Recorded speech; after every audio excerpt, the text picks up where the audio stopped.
तीर्थंकर भगवान की जय। ओम नमः सिद्धेभ्यः।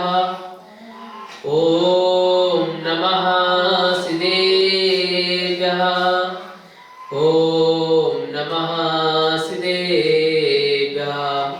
नमो अरिहन्ताणं नमो सिद्धाणं नमो ऐरियणं नमो अजयाणं नमो लोय सविसाहुणम्।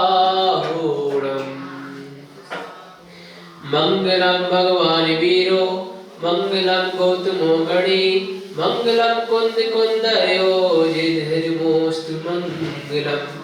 सर्वे मंगल मंगलयाम सर्वे कल्याणकारिकम प्रधानम सर्वधर्माणां जैनं जयतुष्टासनम।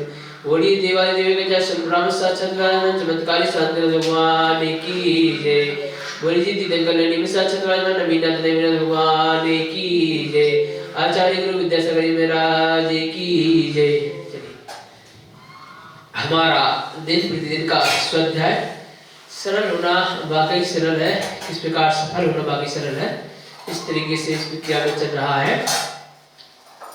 कल हमने ध्यान के माध्यम से कुछ चीजों का एहसास कराया था आपको कि वास्तव में ध्यान क्या चीज है, ध्यान के माध्यम से हम क्या क्या कर सकते हैं, क्या नहीं कर सकते हैं, और ध्यान के माध्यम से हम कितनी सफलता को प्राप्त कर सकते हैं, इस तरीके का एहसास कराया था। तो कि मतलब भगवान के पास आप किस तरीके से अपने आप को प्रेजेंट या भगवान की भक्ति कर सकते हैं, भगवान की भक्ति करके हम आगे बढ़ सकते हैं।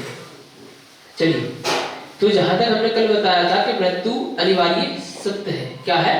सत्य है। मृत्यु एक दिन सबकी आनी है, ये तो सबको पता है? ऐसा तो नहीं है कि मृत्यु एक की आनी है, एक की नहीं आनी है, ऐसा तो नहीं है ना? सबकी मृत्यु आनी है, टाइम अलग अलग हो सकता है। इस पृथ्वी पर एक इंच जमीन ऐसी नहीं है जहां पर कोई ना कोई जीव नहीं मरा। एक इंच का डेसिमल में भी अगर देखें ना तो भी नहीं है। छोटी सी भी जमीन, थोड़ी सी भी जमीन ऐसी नहीं है जहां पर कोई ना कोई जीव नहीं मरा। इतने सारे जीव हैं, इतने सारे जीवों की मृत्यु हुई है। और इसके बाद ऐसी कोई जमीन नहीं है जहां पर कोई ना कोई जीव जन्माना हो, कोई ना कोई जीव जन्माना हो। आकाश में भी ऐसी कोई जमीन नहीं है, कोई ना कोई पंछी इत्यादि आदि जन्मते हैं, वो मतलब उड़ेना हो, बहुत सारी चीजें, इनको हमें समझते हुए चलना चाहिए। तो मृत्यु क्या है? अनिवार्य सत्य है। क्या है? अनिवार्य सत्य। मृत्यु आनी सबकी क्या है? निश्चित है, कोई टाल नहीं सकता है ना। चलिए, अब इसके बाद क्या है? इस छोटे से लेकिन लंबे लगने वाले जीवन में वास्तव में इष्ट देव गुरु और धर्म ही सार है। वास्तव में इष्ट देव गुरु और धर्म ही क्या है? सार है। चाहे जिंदगी में कितनी भी तरक्की करो, क्या करो? चाहे जिंदगी में कितनी भी तरक्की करो, धन संपत्ति संग्रहित करो, ऊंचे पद और प्रतिष्ठा को पाओ, ऊंचे पद और प्रतिष्ठा को पाओ, लेकिन इन्हें कभी ना भूले। किन्हें ना भूले? इन्हें कभी ना भूले, वरना अंत समय आते देर ना लगेगी। इन्हें ना भूले का मतलब है भगवान को ना भूले। किनको ना भूले? हाँ, भगवान को ना भूले, ना देर ना नहीं लगेगी, तब पछतावे होत क्या जब चिड़िया चुगी खेत। कहावत है, अब पछतावे होत क्या जब क्या चुगी? चिड़िया क्या चुगी? खेत चुगी, है ना। अगर हमारा समय निकल जाएगा और फिर अगर कहो कि ये समय निकल गया, समय निकल गया, समय निकल गया, तो क्या मतलब हुआ इसका? कुछ निकलेगा सर? खत्म ही होगा सब कहानी, कोई सार नहीं निकल पाएगा, है ना। तो इसलिए पीछे पछताए क्या हो जब चिड़िया चुग गई खेत, है ना। और मैं आपको बताना चाहूंगा कि जैसे हर चीज का एक समय होता है। क्या होता है? हर चीज का एक समय होता है। किसी का समय किसी दिन खराब रहता है, किसी का समय किसी दिन अच्छा रहता है, किसी दूसरे का समय खराब हो सकता है। हमारा समय खराब है तो दूसरे का अच्छा हो सकता है। उस समय में जिस व्यक्ति का भी समय खराब है उसको कभी नीचे नहीं दिखाना चाहिए। क्या नहीं करना चाहिए? नीचे नहीं दिखाना चाहिए। या फिर उसको ऐसी तीखी वाली बात नहीं बोलना चाहिए जिससे उसको बुरा लगे। उसका प्रभाव, नेगेटिव प्रभाव उसके ऊपर आता है जो ऐसा कर रहा है। तो क्या है? मृत्यु क्या है? अनिवार्य है। क्या है? अनिवार्य, मतलब मृत्यु सबको आ रही है ना। अगर मृत्यु अनिवार्य है फिर किसका सुख मना रहे हैं? विचार करो। अगर मृत्यु से अगर मन हट जाता है, अगर मृत्यु का भय हमारे अंदर से हट जाता है, फिर हमें किसी भी चीज का भय नहीं रहता। जरा विचार कर लो। हर चीज मृत्यु से जुड़ी है, हर चीज मृत्यु से जुड़ी है। खाना नहीं खाया क्या हो जाएगी? मृत्यु हो जाएगी। रहने को अगर सही जगह नहीं मिली क्या हो जाएगी? मृत्यु हो जाएगी। शिक्षा पढ़ने मिले क्या हो जाएगी? मृत्यु हो जाएगी। कपड़े पहनने को नहीं मिले मर जाएंगे हम। ऐसे कैसे रह पाएंगे? ऐसे माहौल में नहीं रह सकते, मर जाएंगे हम। मृत्यु का ही तो भय है कि नहीं है ना। अगर ये हमें नहीं मिला तो हम मर जाएंगे। अगर हमें परिवार से अलग कर देंगे तो हम मर जाएंगे, है ना। ये मोह वगैरह ये सब कुछ है। अगर मृत्यु का भय छूट गया, सारे भय आपको ऑटोमेटिक छूट जाएंगे। सबसे बड़ा होता है मृत्यु का डायरेक्ट ना इनडायरेक्ट कनेक्शन जो रहता है मृत्यु के भय से ही रहता है। हमें लगता है कि हम इससे डर रहे हैं, उससे डर रहे हैं, नहीं। जो इनडायरेक्ट रूप में जो रहता है मृत्यु से मर जाना ही मृत्यु नहीं है ना। बहुत सारी चीजें होती हैं। चलिए आगे बढ़ते हैं ना। अंत समय पर बहुत पछतावा होता तब सोचोगे कि समय रहते अपने इष्ट को याद कर लेते। क्या कर लेते? इष्ट यानी भगवान को। इसको भगवान को याद कर लेते अंत समय में। क्या कर लेते? अंत समय भगवान को हम याद कर लेते हैं ना। चलिए एक कहानी सुनाते हैं। एक बेसहारा और असहाय वृद्ध स्त्री का इकलौता नवयुवक पुत्र इस दुनिया से चल बसा। वृद्धा इसका गम सहन नहीं कर सकी। ये वृद्ध थी, वह गम सहन नहीं कर पा रही थी। उसका रो होकर बुरा हाल हो रहा था। उसके पड़ोसियों ने उसे बहुत समझाया किंतु इसका उस पर कोई असर नहीं हुआ। आखिर में उसे किसी पहुंचे हुए संत के पास ले गए और सारा मजरा कह सुनाया। संत को सारा मजरा कह सुनाया कि वास्तव में क्या चीज है क्या नहीं है ना। तब संत ने उस वृद्धा ने से कहा, संत से उस वृद्ध व्यक्ति ने कहा, क्या कहा? यदि तुम मेरा एक काम कर दो तो मैं तुम्हारे पुत्र को वापस इस दुनिया में ला सकता हूँ। संत ने कहा अगर तुम मेरा काम करो तो ला सकता हूँ। वह सुनते ही वृद्ध स्त्री फूली नहीं समाई और बोली, बताइए क्या करना है मुझे। संत बोले, ऐसा करो तुम किसी ऐसे घर से एक मुट्ठी अनाज लेकर आओ जिस घर में किसी प्रकार का कोई दुख या कष्ट ना हो, है ना। यदि तुम ऐसा कर सकी तो मैं तुम्हारे लाल को वापस जीवित कर दूंगा। अब क्या होगा? वास्तव में संत उसे कोई जीवित थोड़ी ही कर सकते थे। संत तो कोई जीवित नहीं कर सकते ना, लेकिन एहसास कराना था चीजों का, है ना। क्या कराना था? एहसास के वास्तव में किसी के घर कोई ऐसा घर नहीं है जहां पर कोई दुख नहीं हो, है ना। तो जीवित थोड़ी कर सकते थे वे, तो उसे एक रास्ता दिखाना चाहिए, है ना।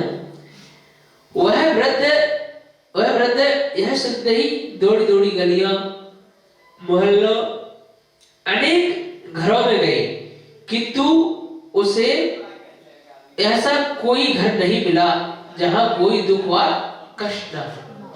जहां पर क्या ना हो? कोई दुख व कष्ट ना हो। ऐसा कोई घर नहीं मिल पाया है। तब सत्य ने उसे धैर्य बनाते हुए समझाया। सत्य ने क्या समझाया?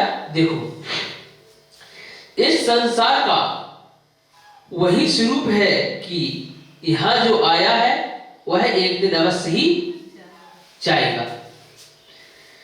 इसमें किसी प्रकार का दुख मनाना ठीक नहीं है।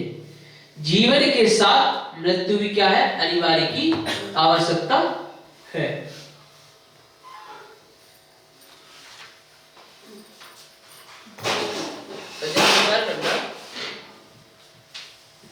हर व्यक्ति जीवन में अकेला ही होता है, अकेला ही आता है और अकेला ही जाता है। कोई किसी के साथ नहीं जाता उसके, है ना?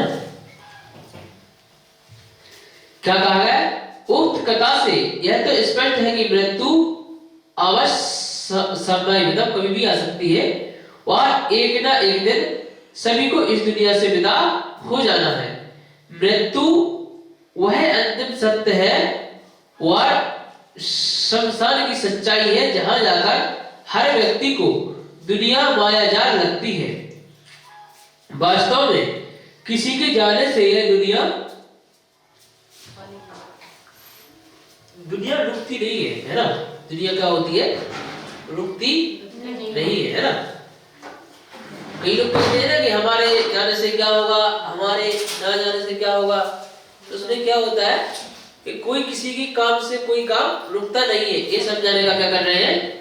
प्रयास कर रहे हैं ना? ठीक लगी ना टोपी? अच्छी लगी। कोई ना मतलब डिस्टर्बेंस तो नहीं लगी ना? चलिए, तो मेरे कहने का मतलब ये है कि हर कार्य व्यक्ति को अगर खुद को करना है, खुद को आगे बढ़ना है, तो खुद को कार्य करना होता है ना? अगर व्यक्ति को दूसरों को देख करके आगे कार्य करेगा कि इसने ये नहीं किया तो मैं क्यों करूं, इसने ये नहीं किया तो मैं क्यों करूं, तो इसमें क्या खुद की क्वालिटी कम हो जाती है। क्या हो जाती है? खुद का क्वालिटी, खुद का हुनर कम हो जाता है ना? जिस क्षेत्र में आपको आगे बढ़ना था वो नहीं बढ़ पाए ना, वही ये समझाना चाह रहे हैं। मृत्यु एक दिन सत्य है, सबके लिए आ रही है। क्या है? सबके लिए आ रही है मृत्यु। अगर सबके लिए सत्य है मृत्यु, अगर सत्य है तो आप किस चीज का दुख मना रहे हैं? आप दुख किस चीज का मना रहे हैं? मृत्यु तो सभी के लिए आ रही है। जो चला गया उसके लिए मना रहे हैं या फिर जो आपके लिए दुख है उसके लिए मना रहे हैं? ये गलत हो जाएगा, क्योंकि वो समय आपका शोक में व्यतीत हो जाएगा जो समय आपके डेवलपमेंट में, आपके कल्याण में लगना था। और क्या कहा गया है?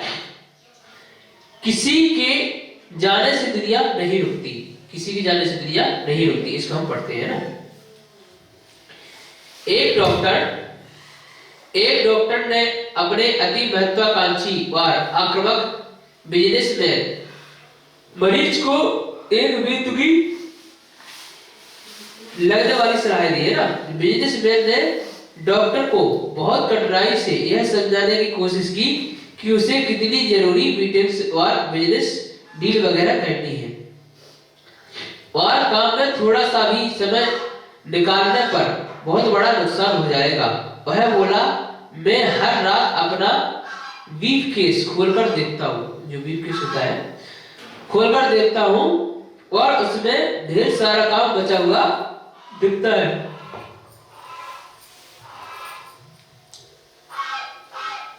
बिजनेस में जो होते हैं तो उनके इम्पोर्टेंट जो कागज वगैरह होते हैं ना, वो अपना एक सूटकेस बना के रखते हैं, उसे ब्रीफकेस बोलते हैं। तो कई सारे बिजनेस में ऐसे होते हैं कि रास्ते में चलते चलते काम करते जाते हैं, फ्लाइट में भी बैठे तब भी वो काम कुछ ना कुछ कर देते हैं उस फ्लाइट में बैठे बैठे।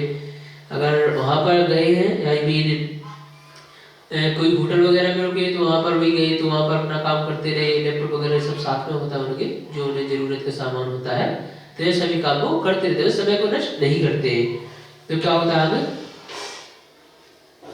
बिजनेसमैन ने बड़े चिंतित स्वर में कहा, तुम उसे अपने साथ घर लेकर जाते ही क्यों हो? डॉक्टर ने पूछा। बिजनेसमैन झुंझाते हुए बोला, और मैं क्या कर सकता हूँ, काम तो पूरा करना ही है। हमें लगता है कि जितनी बड़ी बड़ी कंपनियों में जो मालिक है ना, वो आरामदायक जिंदगी है, उनकी आरामदायक जिंदगी नहीं होती है।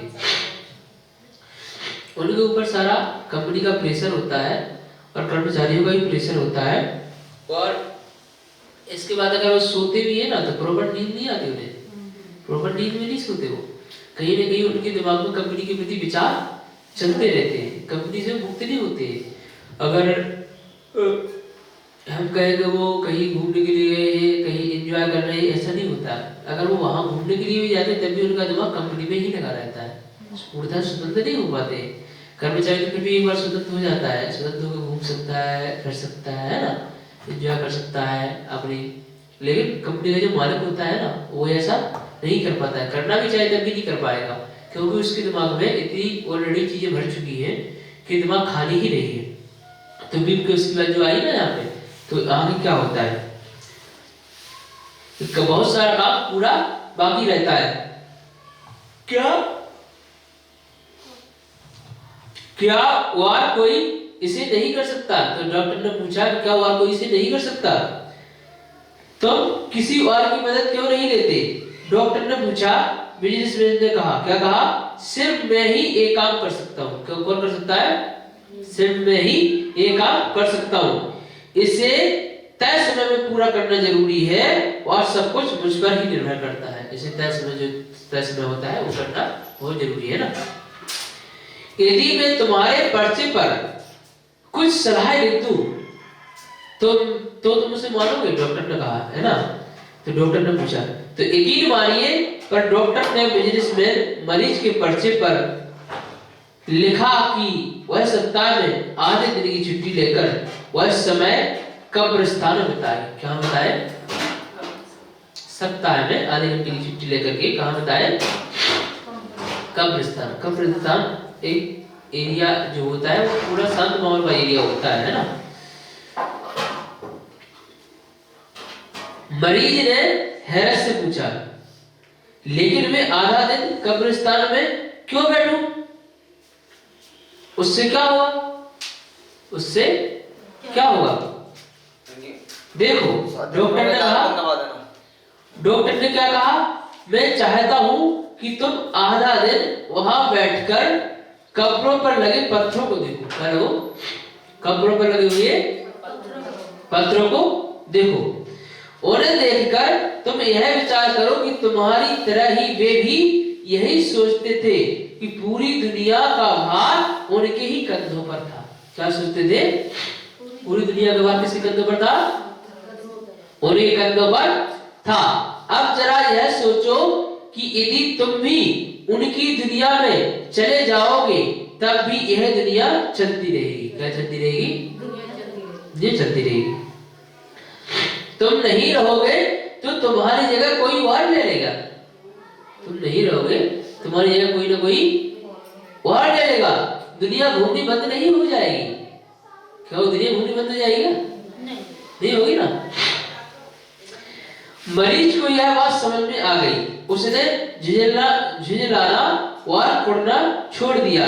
शांतिपूर्वक अपने कार्यों को निपटाते हुए उसने अपने बिजनेस में खुद के लिए और अपने कामगारों के लिए काम करने से बेहतर वातावरण का निर्माण किया। हमारे नहीं रहने पर भी यह दुनिया यथावत चलती रहेगी, इसलिए इसकी चिंता छोड़कर परलोक की तैयारी कीजिए। वहां के लिए क्या क्या पैकिंग करनी है, सत्कर्म या दुष्कर्म। परलोक की तैयारी से मतलब है कि जब मृत्यु सत्य है और हमारे क्या जाने वाले हैं? कर्म। क्या जाने वाले हैं? कर्म।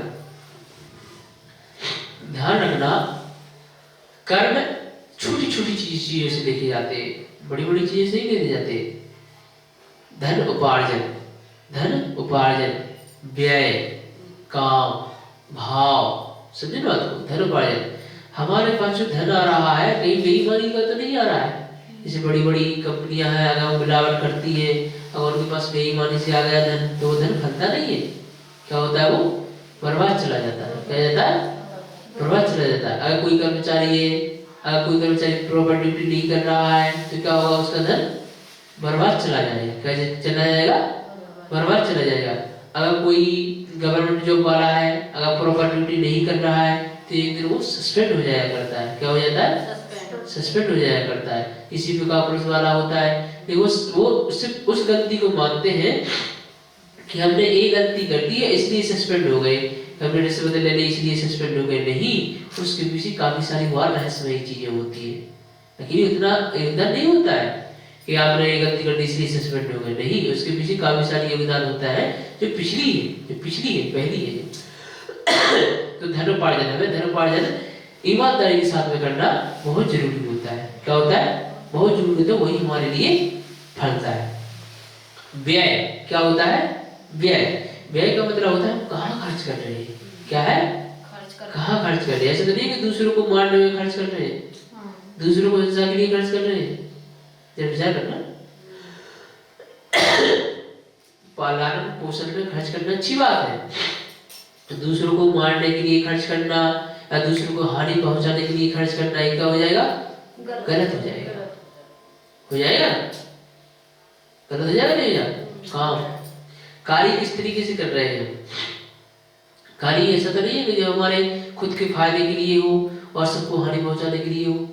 ऐसा कार्य तो नहीं कर रहे, ऐसा तो कार्य नहीं कर रहे हैं। भाव मतलब हम किन भावों के साथ कर रहे हैं। अगर कोई व्यक्तिगत सासू माँ की सेवा कर रही है तो वो ये सोच करके ना करे कि सासू माँ है मुझे सेवा करनी पड़ रही है, अगर सासू माँ मर जाती तो मुझे सेवा नहीं करनी पड़ती, है ना।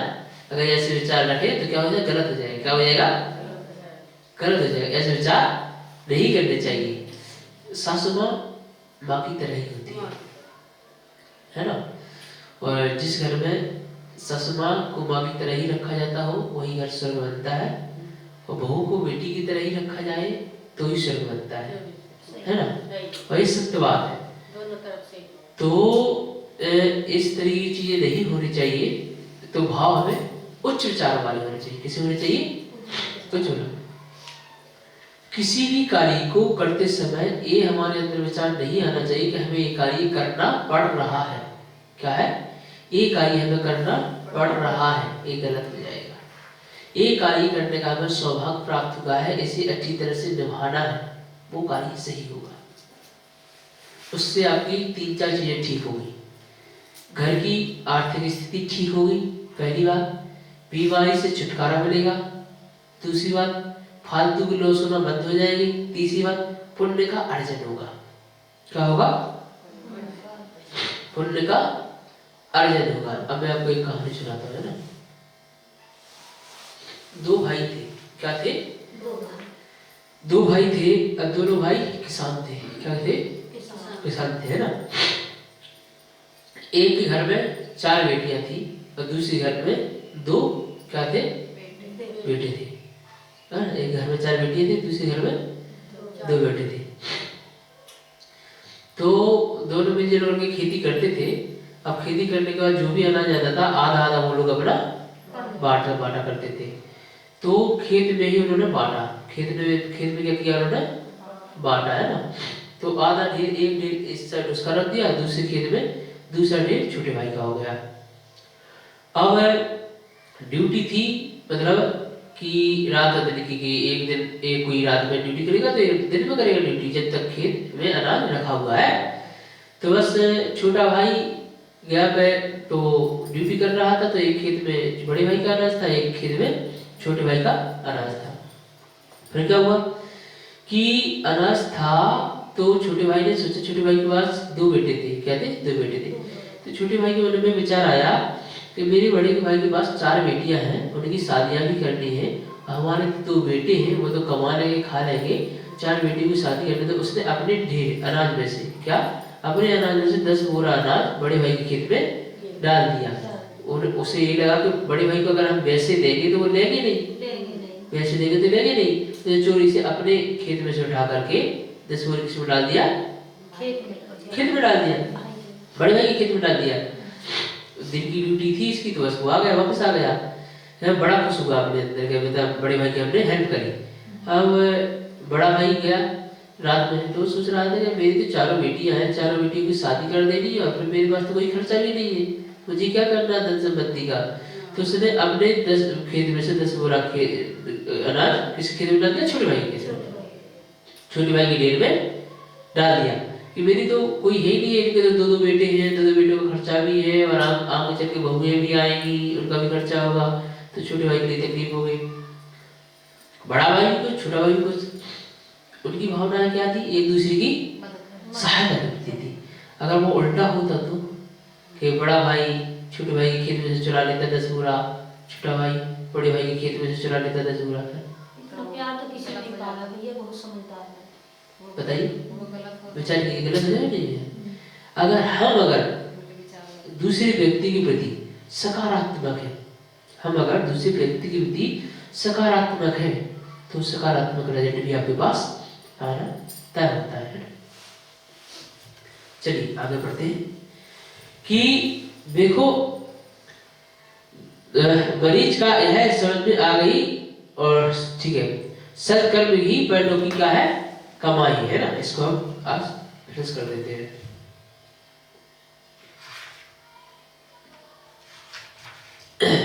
चलिए, आप चाहे कितने भी बड़े हो जाए, धन वैभव और ऐश्वर्य प्राप्त करें, धन वैभव और ऐश्वर्य प्राप्त करें, किंतु ये सब नहीं छूट जाने, ये सब कहाँ छूट जाने, यहीं पर छूट जाने हैं। अंत समय तो खाली हाथ ही जाना पड़ेगा, कोई कुछ भी साथ में नहीं जाएगा। महान सम्राट सिकंदर को कौन नहीं जानता, सब जानते हैं सिकंदर को, तो वह तो अटूट संपत्ति का स्वामी था, लेकिन अंत में क्या ले जा सका, कुछ भी नहीं ले जा पाया ना, कुछ नहीं ले जा पाया। सिकंदर ने अपना अंत समय जानकर सेनापति से कहा, क्या कहा, मेरे मरने के बाद जब तुम मेरे जनाजे को लेकर जाओ तो मेरे दोनों हाथ बाहर रखना। कहाँ रखना, बाहर रखना। सेनापति ने विस्मय से पूछा, महाराज आप ऐसा क्यों करने को कह रहे हैं। सिकंदर महान से सहजता से कहा, मेरे खाली हाथ देखकर लोगों को यह पता चल जाएगा कि राजा हो या रंक, रंक यानी क्या होता है, रंक यानी क्या होता है, गरीब या भिखारी है ना, क्या होता है, गरीब या भिखारी है ना। कोई अपने साथ कुछ नहीं ले जाता, क्या है, कोई अपने साथ कुछ नहीं ले जाता, सब खाली हाथ आए हैं और खाली हाथ ही जाते हैं। जी हाँ, यह अटल सत्य है, यही सीख सिकंदर महान पूरी दुनिया को देना चाहता था। क्या देना चाहता था, देना चाहता था, जिसका एहसास उसे अपने अंतिम जीवन काल में हुआ। क्या हुआ, जिसका एहसास उसे अंतिम जीवन काल में हुआ। सिकंदर जब गया तब उसके दोनों हाथ क्या थे, खाली थे ना। शरीर की हैसियत एक मुट्ठी राख से ज्यादा नहीं है, क्या नहीं है, एक मुट्ठी राख से ज्यादा नहीं है। किसी दिन चिता पर चढ़ गया, समझ लो घंटा भर में सब खत्म हो जाएगा। अपने सुंदर शरीर पर ज्यादा मत अकड़ना, कारण कि जिस दिन शरीर में से सच्चिदानंद आत्मा बाहर निकल जाएगा, मतलब जो हमारी आत्मा है अगर वो बाहर निकल जाएगी तो क्या होगा, तो तुम्हारे अपने ही लोग शरीर के बिस्तर के नीचे उतार देंगे, बिस्तर से नीचे उतार देंगे। साथ कुछ नहीं जाता है सिवाय पाप पुण्य के, सत्य और अहिंसा का मार्ग अपनाए और अच्छे कर्म करें, क्योंकि अगर कुछ साथ जाता है तो वह सिर्फ मानव के सत्कर्म है। क्या है, मानव के सत्कर्म है, यह जीवन का सबसे बड़ा सत्य है। क्या है, जीवन का सबसे बड़ा सत्य है। अब इसके आगे हम लोग कल पढ़ेंगे, थोड़ी सी विवरण करने के बाद। हर चीज को एक मैनेजमेंट का एक क्या होता है, जरूरी बनाना होता है। अगर हमारा जीवन यापन भी चल रहा है तो जीवन यापन में हमें किस तरीके से जीवन को जीना है वो भी हमें ध्यान में रखना होता है। कई लोग क्या करते हैं, कई लोगों की बात क्या, हमारी भी अपनी भी कार लेते हैं, जो चीज हमारे पास नहीं है उस चीज को हमें जोड़ने की कोशिश करते हैं, जोड़ने की कोशिश करते हैं, जोड़ने की कोशिश, जब आ जाती है तो उसका सुख ना हो करके और अगली चीज की इच्छा करने लगते हैं, है ना। जैसे किसी के पास मकान नहीं है तो मकान की इच्छा करता है, मकान की इच्छा करता है, करता करता उसने मकान बना भी लिया मेहनत से, अब वो मकान में आराम से शांति के सांस नहीं ले रहा है, आराम से शांति से नहीं, फिर कोई ना कोई टेंशन इसके अंदर आ गई है। तो जिस उद्देश्य से मकान बनाया था वो क्या हो गया, समाप्त हो गया। मकान तो नहीं चल सका, मकान का सुख तो नहीं हो सके ना। उसी प्रकार हमें जीवन के हर चीज को, पहलू को मापते हुए आगे बढ़ना है कि हमें किस गति से आगे बढ़ना है, किस गति से आगे कार्य करते हुए हमें धर्म के मार्ग पर चल करके धर्म की प्रभावना करनी, अपना भी कल्याण करना है और पर का भी कल्याण करना है। चलिए इतनी वाणी कहकर मैं अपनी वाणी को विराम देता हूँ। जिन वाणी स्थिति करेंगे, जावाड़ी के ज्ञान ते सूझे लोकालोक, सो वाणी मस्तके नमो सदा देते हो दो। हे जिन वाणी मारते तो जपो दिन रेर, जो तेरी शरणा गए सो